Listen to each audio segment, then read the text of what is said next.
Bem, pessoal, esta é a nossa primeira aula do curso de Direito Tributário para os concursos das carreiras jurídicas. Aqui a nossa tônica vai ser a atualização de uma maneira praticamente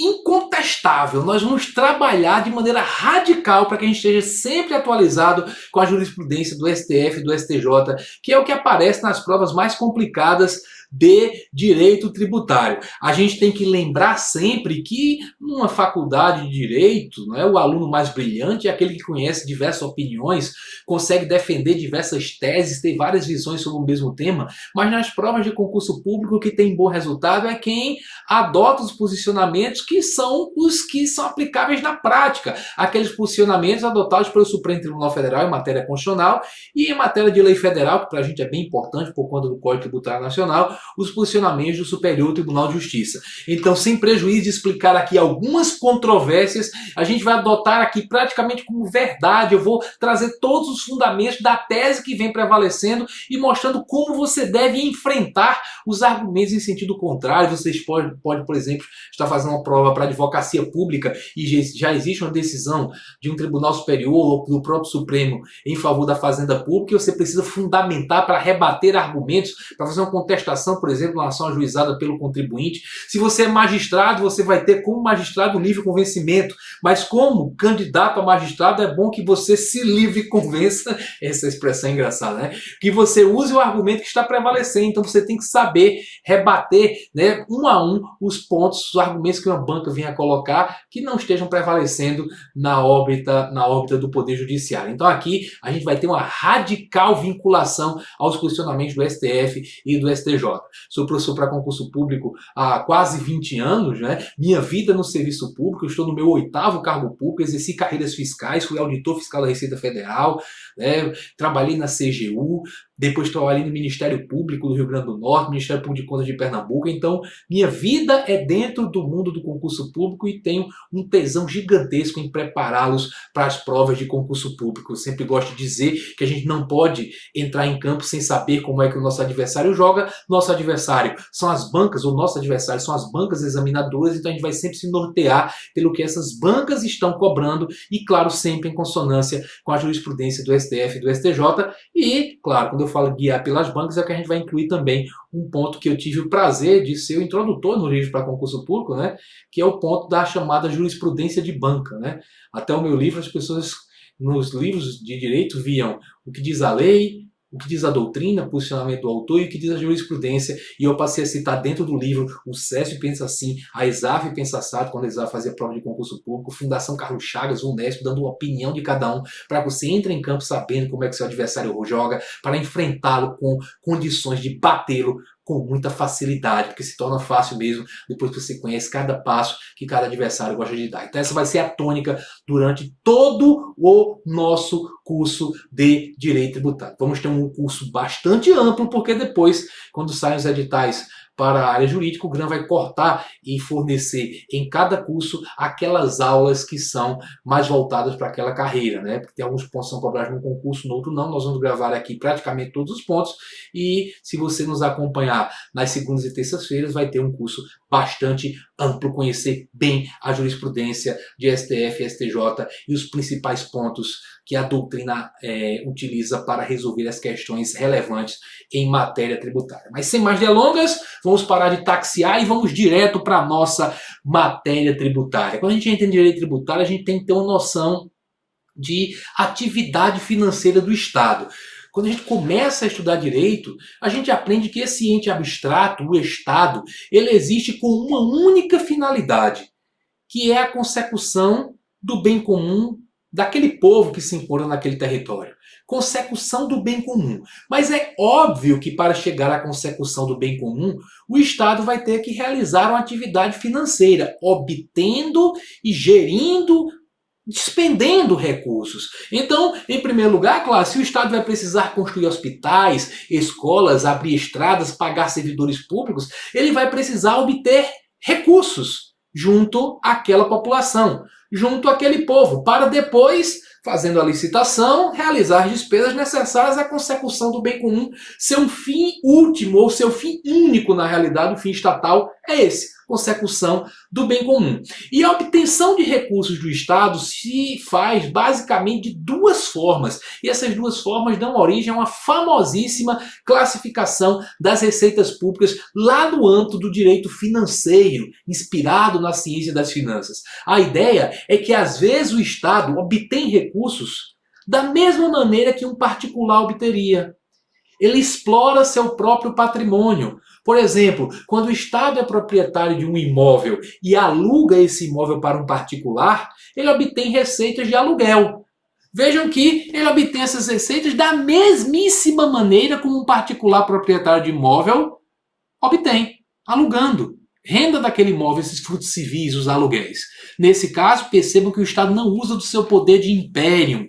O particular que vai entregar dinheiro ao Estado vai entregar por conta de um contrato que o particular livremente resolveu assinar. Ninguém é obrigado a alugar um imóvel que pertence ao Estado. Então, a receita vem de uma manifestação de vontade do particular de assinar um contrato e verter recursos que vão acabar nos cofres públicos. Da mesma forma, acontece quando o Estado, usando de seus recursos, cria uma empresa pública. Ele cria uma empresa, obtém lucros, e esses lucros também vão ser receitas públicas.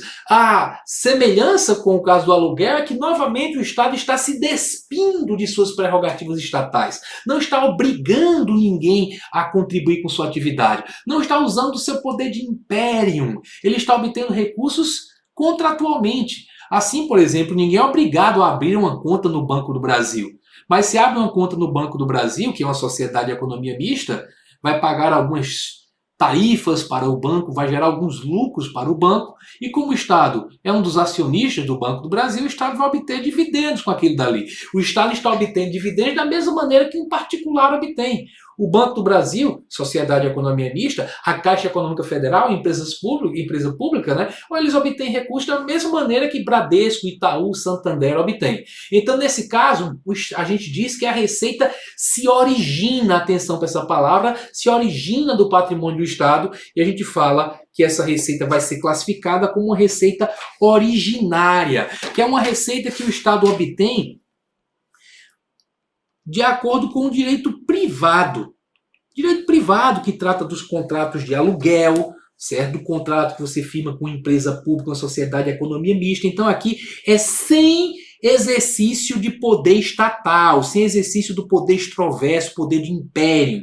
Agora, a gente sabe que muitas vezes o Estado usa do seu poder de império para nos obrigar a entregar recursos para ele. Eu costumo dizer, até brincando, que só o Estado pode nos obrigar a entregar nosso patrimônio para ele licitamente, porque tem gente que o faz, mas de maneira criminosa. O Estado, ele tem o poder de império para, independentemente da sua vontade, fazer com que você tenha que entregar parte dos seus recursos para ele. Então ele está usando aí uma prerrogativa de direito público. Lembrar, quando a gente fala em prerrogativa de direito público, a gente fala de uma relação desigualada. O Estado edita a lei, está num patamar acima, o particular num patamar abaixo, e acaba tendo que contribuir com essa atividade estatal. Então a gente fala que as relações de direito público são relações que não são niveladas, horizontais. Elas têm uma verticalização, e essa verticalização a gente enxerga com a presença do poder de império estatal. Então, quando a gente fala de receitas derivadas, a gente fala receitas de direito público, em que o Estado utiliza do seu poder de império, obrigando o sujeito a pagar os tributos, que são as principais receitas derivadas. Basicamente, hoje em dia, a gente tem tributos e multas como receita derivada, porque multa também o Estado se utiliza do seu poder de império. Você passou no sinal vermelho, o Estado lhe multa e você vai ter que entregar aqueles recursos, para os cofres públicos, pagando por ter cometido uma infração. E a gente vai ver no conceito de tributo que só há uma diferença técnica, conceitual, entre tributo e multa. É porque a multa é exatamente o que o tributo está proibido de ser por conceito.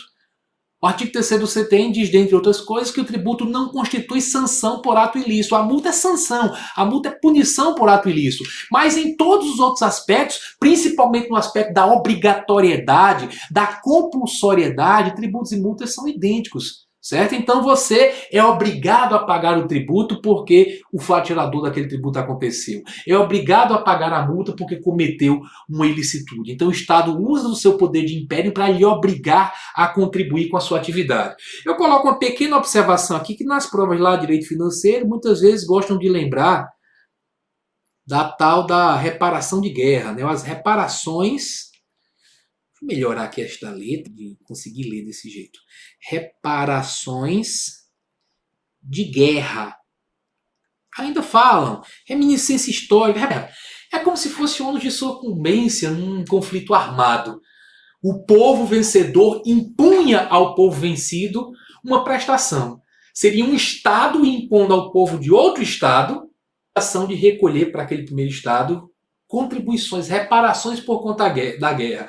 Eu digo brincando, é como se fosse ônus da sucumbência, porque isso é um porque quando a gente fala de uma batalha judicial, um processo, se ao final do processo ele foi considerado vencedor entre aspas, naquele litígio, foi B que deu causa àquela ação, B é que estava errado, aí faz sentido você dizer que B vai ter que dar uma reparação para A, sucumbência, digamos, pagar o advogado de A, que a gente sabe que não é bem assim que funciona.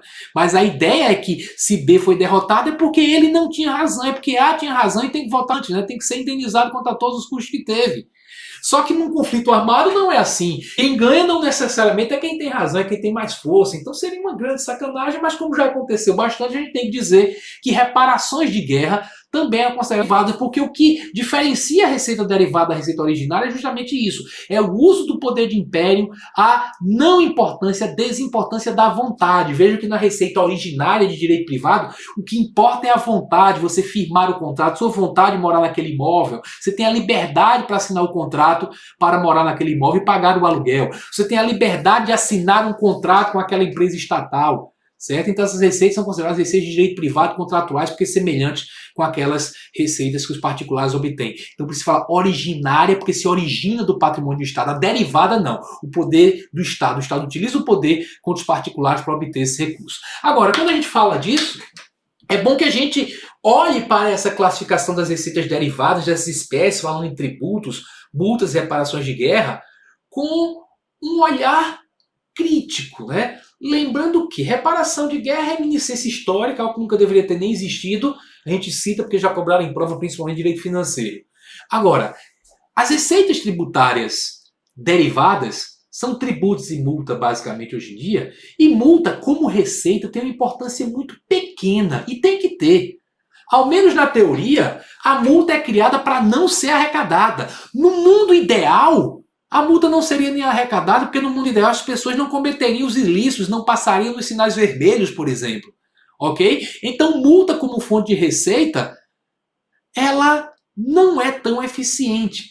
Às vezes até, por exemplo, quando criaram lá atrás a multa para quem não usava cinto de segurança, no início ela arrecadou muito, mas depois aconteceu o que o legislador queria, a automatização do comportamento lícito. A pessoa entra no carro e automaticamente coloca o cinto de segurança, então a multa passa a arrecadar pouco. Então multa tem que arrecadar pouco, quanto menos arrecadar, melhor. Porque as pessoas estão se comportando em conformidade com o direito. Então, das receitas derivadas, o tributo, ele sim, é que tem a maior importância para o orçamento atual. Então, disparadamente, a receita derivada é de maior importância. E mais, dentre todas as receitas, ele é da maior importância. Por quê? Receitas originárias têm desaparecido ao longo do tempo. A gente tem que fazer até esforço para conseguir lembrar dessas receitas. Eu falei, por exemplo, das receitas empresariais. Lá na década de 90, na época do governo Fernando Henrique, teve um monte de estatal que foi privatizada. Então veja que no momento que o Estado, por exemplo, privatizou a Vale, ele deixou de obter as receitas originárias, os lucros e dividendos que a Vale gerava para o ente estatal, certo? Essas receitas desapareceram e claro que o Estado, precisando de receitas, concentrou sua atenção na receita tributária. Então, privatizando as empresas, as receitas originárias desaparecendo. Inclusive, patrimônio estatal, todo governo tenta vender. Para que o Estado vai ficar alugando imóveis? Para que o Estado vai ficar explorando a atividade econômica? E aqui não é só uma questão ideológica. É uma questão ideológica que foi adotada pela Constituição. Se você for visitar o artigo 173 da Constituição Federal, que trata lá da ordem econômica, você vai ver que lá se deixa claro que exploração de atividade econômica pelo Estado é excepcional.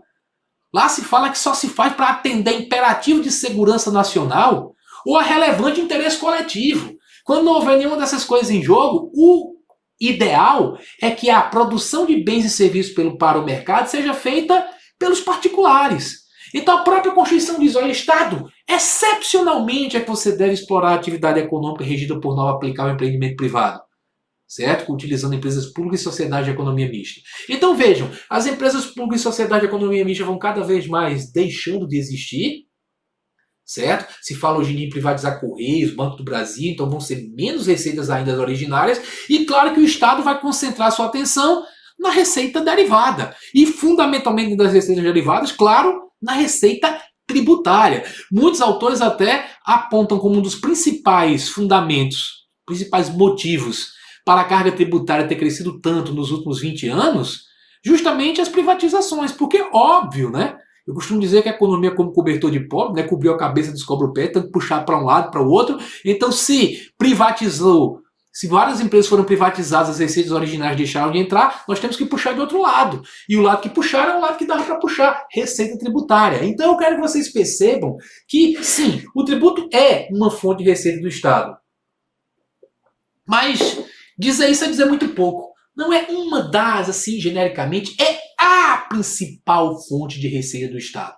Porque no painel receitas originárias de direito privado versus receitas derivadas, receitas originárias estão desaparecendo. E entrando na parte especificamente de receitas derivadas, as receitas de reparação de guerra não existem mais praticamente, e as de multa não são boas fontes de receitas porque elas tendem a cair ao longo do tempo, e o ideal é que caiam. No mundo ideal não se arrecada nada com multa, porque no mundo ideal ninguém comete ilicitude alguma. É essa a lógica. Agora, quando a gente fala no tributo assim como fonte de receita, é a fonte de receita estatal, existe para isso, a gente está trabalhando com um conceito incompleto. Um conceito que era muito difundido, assim, o tributo é a fonte de receita, na época das finanças públicas clássicas, digamos assim, que coincidiu basicamente com o Estado liberal, séculos XVIII, XIX. A lógica ali era que o tributo era fonte de receita tão somente. Ele não servia, não deveria ser visto como um mecanismo de intervir em situações sociais ou situações econômicas. Não era um meio de mudança da sociedade. Lá se falava que os tributos tinham que ser neutros. Neutros assim, simplesmente coletar recursos sem modificar o funcionamento da sociedade ou da economia. Nessa época não se falava em aplicar para tributo o princípio da isonomia, tratar todo mundo, tratar igualmente os iguais, igualmente desiguais na proporção das desigualdades entre eles havidas. Não, tratava todo mundo igualmente mesmo. Cada um contribui com a atividade estatal. Eu costumo dizer, quando estou tratando de isonomia, que quando a gente fala em igualdade, eu sempre falo, para falar de igualdade e isonomia, de dividir uma conta, né? Quando você chega, por exemplo, um grupo de pessoas está num restaurante, pede determinados pratos e começa, depois chega a conta para pagar, tem 10 pessoas, a conta, por exemplo, deu R$500, você diz 50 para cada um. É dividir de acordo com o princípio da igualdade. Mas certamente vocês já foram para algum lugar em que se diz assim, deu 500 assim, aí fala, estagiário não paga. Por que não paga estagiário? Já se presume que tem uma menor capacidade contributiva. Já estou começando a pensar em cada um de acordo com a sua capacidade de contribuir. Capacidade contributiva começa a ser aplicada. Eu lembro que lá no Ministério Público, de vez em quando o pessoal ia fazer algum evento assim, e dizia, olha, a cota estagiário não paga, ou a cota para estagiário de R$10, cota para servidor de R$50, para procurador de 200. Eu dizia, peraí, vamos devagar um pouquinho. Mas é uma maneira de olhar as pessoas de acordo com sua capacidade contributiva e de já trazer alguma intervenção no funcionamento da sociedade. Porque quando você tributa, por exemplo, com o imposto de renda de acordo com a capacidade contributiva, o que é que você faz? Você redistribui renda. Porque o Estado presta serviço para todo mundo. Por exemplo, o Serviço Único de Saúde, o SUS, é financiado principalmente pelas pessoas de maior capacidade econômica, olhando para imposto de renda, basicamente. Que tem distorções, claro. Mas quem tem maiores rendimentos é quem mais paga para o SUS. E essas pessoas são as que menos utilizam do serviço do SUS. Certo? Então existe uma ideia do tributo Robin Hood, tira dos ricos para dar para os pobres. Mas isso não era visto como um objetivo do tributo na época das finanças públicas clássicas, em que o tributo deveria ser neutro, não deveria ficar redistribuindo renda, incentivando ou estimulando comportamento algum. Então, a ideia de que o tributo é uma fonte de receita, nas finanças públicas modernas, que coincidiu com com a adoção do welfare state, né, o estado de bem-estar social, aí se pensou, o tributo é um dos mecanismos que o Estado tem nas mãos, a famosa mão visível do Estado. Quem conhece essa frase deve lembrar, né, que eu estou parafraseando, brincando com a frase que é atribuída a Adam Smith, né, um precursor do liberalismo, em que se atribui a ele a frase de que o Estado não deve intervir na economia porque a mão invisível do mercado controla tudo. Eu não preciso tabelar preços, porque se alguém elevar demais os preços, vai perder toda a sua clientela para o concorrente que cobra menos. Adam Smith não tentou abastecer seu carro nos postos do Recife, por exemplo, onde moro. Se ele abastecesse nos postos do Recife, ele dizia, e se todo mundo combinar os preços? Eu sei que acontece em várias cidades. Então, a gente sabe que muitas vezes é necessária a mão visível do Estado para corrigir algumas distorções. E um dos mecanismos utilizados é o tributo. Então, quando se chega no período moderno, digamos assim, das finanças públicas clássicas, período do bem-estar social, aí sim se começa a ver que o tributo é um forte aliado do Estado, uma forte arma que o Estado tem na mão para intervir em situações sociais e em situações econômicas. Se percebe que na prática os tributos não conseguem ser absolutamente neutros. Quando você cria um tributo sobre certa situação, você na prática vai fazer com que os agentes econômicos se comecem a comportar de forma diferente por conta daquele tributo. O funcionamento da economia muda. E aí se tomam medidas para que essa mudança seja positiva. Por exemplo, se você inventou agora, que não existia, inventou imposto de importação, você logo vai perceber que ao criar imposto de importação sobre, por exemplo, bens de informática, a compra de bens de informática do exterior, a importação cai. Porque eles se tornam mais caros. Aumenta a compra no mercado interno. E aí você vai perceber, opa, olha que efeito aconteceu. Talvez eu possa usar esse tributo com essa finalidade. Eu criei o imposto de importação para arrecadar, mas eu estou vendo que eu posso usá-lo para proteger a indústria nacional. E olha que interessante. O que antes parecia tão somente um efeito colateral, eu criei o imposto de importação para arrecadar dinheiro, e agora as pessoas estão comprando mais no mercado interno. O Estado passa a utilizar com a finalidade de proteger as empresas do país e, portanto, com a finalidade de intervir. Aí o que passa a ser efeito colateral é a própria arrecadação. Então a gente está falando aqui, claro, vocês já perceberam, das clássicas finalidades do tributo. Porque quando a gente pergunta para qualquer pessoa que começou a estudar direito tributário para que serve o tributo, todo mundo lembra de cara do objetivo de carrear recursos para os cofres públicos. E às vezes esquece que alguns tributos têm como principal objetivo intervir. Vocês já viram notícias, por exemplo, naquela época saudosa que o dólar estava baixo, que os brasileiros estavam comprando demais no exterior, gastando pra caramba, contribuindo negativamente para nosso balanço de pagamentos, não só balanço comercial, balanço de pagamentos que é mais ampla. E o governo, naquela época, aumentou o IOF, o Imposto sobre Operações Financeiras. Como estudaremos lá na parte dos impostos federais, o imposto sobre operações financeiras tem entre seus fatiadores as operações de câmbio. Então, quando você compra em dólar no exterior, como o seu salário é em reais, vai pagar o operador do cartão de crédito em reais, vai haver uma conversão de reais para dólar. É fatiador do IOF. Quando o governo aumenta o IOF, a tendência é essas operações de compra de mercadorias estrangeiras ficarem mais caras. É uma maneira de proteger a economia nacional contra um déficit gigantesco no balanço de pagamentos. Uma das maneiras que o Estado tem nas mãos. Então veja, quando o governo aumentou o IOF, ele não o fez para arrecadar mais. E olha que curioso, às vezes você aumenta o tributo, mesmo que pensando em arrecadar mais, vai arrecadar menos. Você aumenta muito o IOF, o que vai acontecer? As pessoas vão parar de fazer compra no exterior. Vão diminuir bastante, então na prática a arrecadação cai. Vou aumentar bastante o imposto de importação sobre calçados, para proteger a indústria calçadista gaúcha, vou aumentar o imposto de importação sobre calçados bastante, então proteja a indústria e aumenta a arrecadação muito. Não vai acontecer as duas coisas ao mesmo tempo, porque para proteger a indústria, quando você aumenta muito e as pessoas param de comprar no exterior, parando de comprar no exterior, não vai acontecer mais o fatiador do imposto de importação. Certo? Então a arrecadação vai cair nesse caso. Mas isso é pouco importante, por quê? Porque se o governo cria o tributo com a finalidade de intervir, a arrecadação é efeito colateral, certo? Então, de que eu estou falando aqui? Estou falando da famosa classificação doutrinária que trata das finalidades dos tributos.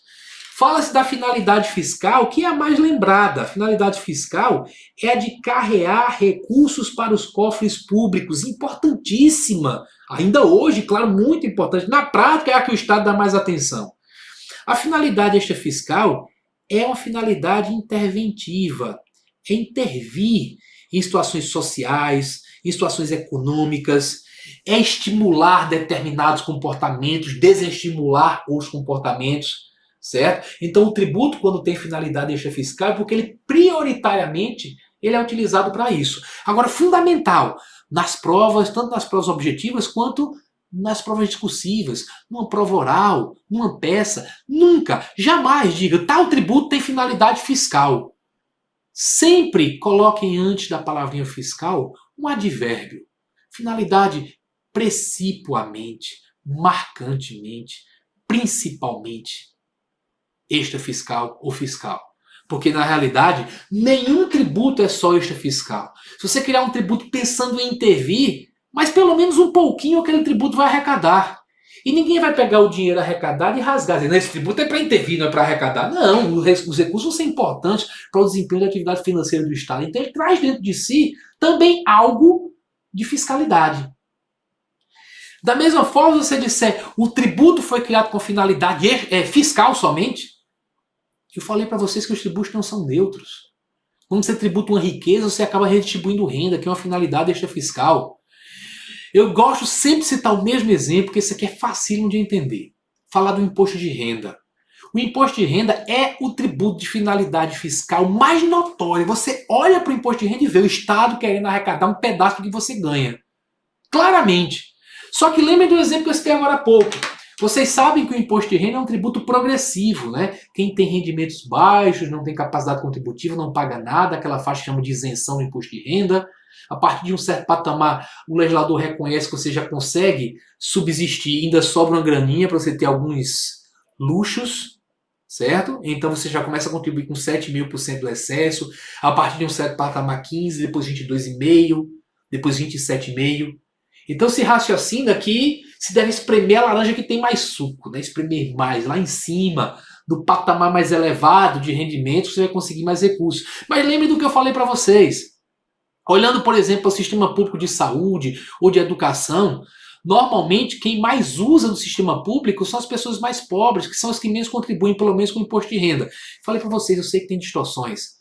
Porque, como nós vamos comentar, os impostos sobre o consumo, como ICMS e ISS, acabam sendo mais pesados proporcionalmente para pessoas mais pobres. Mas a lógica é de olhar para a capacidade contributiva, e se a gente olhar só para o imposto de renda, pelo menos quanto a esse tributo, quem ganha mais é quem menos usa o SUS.